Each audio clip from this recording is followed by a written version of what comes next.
Assalamualaikum warahmatullahi wabarakatuh. Perkenalkan, nama saya Syahrin Bani. Saya dari program Studi Pendidikan Bahasa Arab dengan NIM 2413301. Video ini merupakan tugas akhir dari mata kuliah Sejarah Kebudayaan Islam. Dalam video ini, saya akan menjelaskan secara singkat mengenai kerajaan Islam pertama di Nusantara sebagai bagian penting dari awal perkembangan Islam di Indonesia. Semoga video ini dapat menambah wawasan dan pemahaman kita bersama. Demikian, wassalamualaikum warahmatullahi wabarakatuh. Selamat menyaksikan. Disinilah tonggak awal kerajaan Islam pertama di Nusantara, yaitu Kerajaan Perlak dan Kerajaan Samudra Pasai. Kerajaan Islam pertama di Nusantara. Saat kita menjelajahi sejarah Indonesia, kita menemukan perdebatan menarik tentang kerajaan Islam pertama di negeri ini.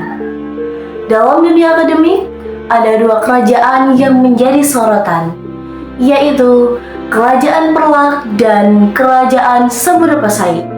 Mari kita telusuri lebih dalam mengenai kerajaan-kerajaan ini dan peran penting mereka dalam penyebaran Islam di Nusantara.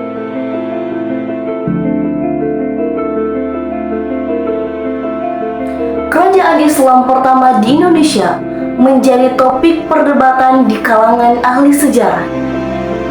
Beberapa sumber menyebutkan bahwa Kerajaan Perlak atau Kesultanan Perlak adalah kerajaan Islam pertama di Indonesia yang didirikan pada tahun 840 Masehi sebelum Kerajaan Samudra Pasai. Namun, sebagian sumber menyebutkan bahwa Kerajaan Samudra Pasai adalah kerajaan Islam tertua di Nusantara. Kerajaan Perlak terletak di wilayah Perlak, Aceh Timur, dengan ibu kotanya di Bandar Khalifah. Kerajaan ini dikenal sebagai kerajaan Islam pertama di Indonesia, bahkan di Asia Tenggara. Di sisi lain, Kerajaan Samudra Pasai terletak di Provinsi Nanggro Aceh Darussalam dan didirikan oleh Meurasilu atau Sultan Malikussaleh pada tahun 1267 Masehi. Masuknya agama Islam ke Indonesia dipengaruhi perdagangan yang berkembang di Nusantara. Pedagang dari Arab, India, Persia, Cina berlayar melintasi perairan Indonesia, membawa budaya, agama, dan gagasan mereka. Interaksi ini memainkan peran penting dalam penyebaran Islam di seluruh wilayah.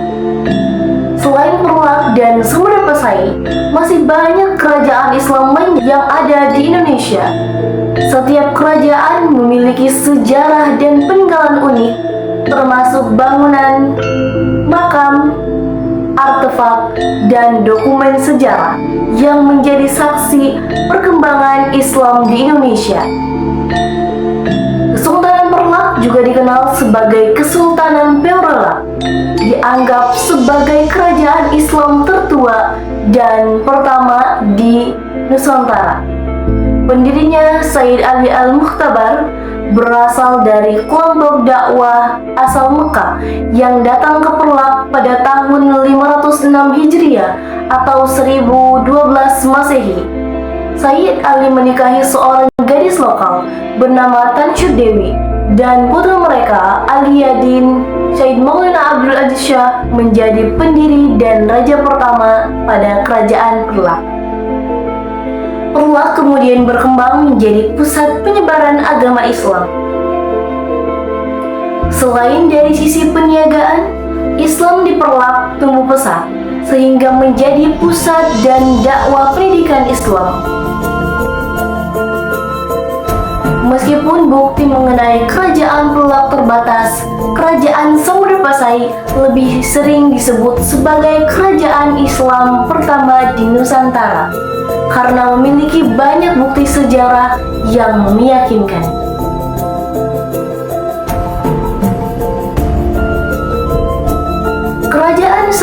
menguasai, memperkenalkan Islam melalui perdagangan, dakwah, pemerintahan, serta peninggalan sejarahnya. Dengan kombinasi faktor-faktor tersebut, Samudra Pasai berhasil mengembangkan Islam dan menjadi salah satu pusat penyebaran penting di Nusantara. Sejarah kerajaan Islam di Indonesia menjadi bagian tak terpisahkan dari warisan kita. Meskipun terdapat perbedaan pendapat mengenai kerajaan Islam pertama di Indonesia, yang pasti adalah bahwa masuknya agama Islam melalui jalur perdagangan telah membentuk fondasi awal keberadaban. Peninggalan-peninggalan bersejarah dari kerajaan-kerajaan Islam menjadi saksi bisu perkembangan Islam di Indonesia, mengilhami kita untuk mempelajari dan menghargai warisan agung ini yang terus hidup hingga saat ini.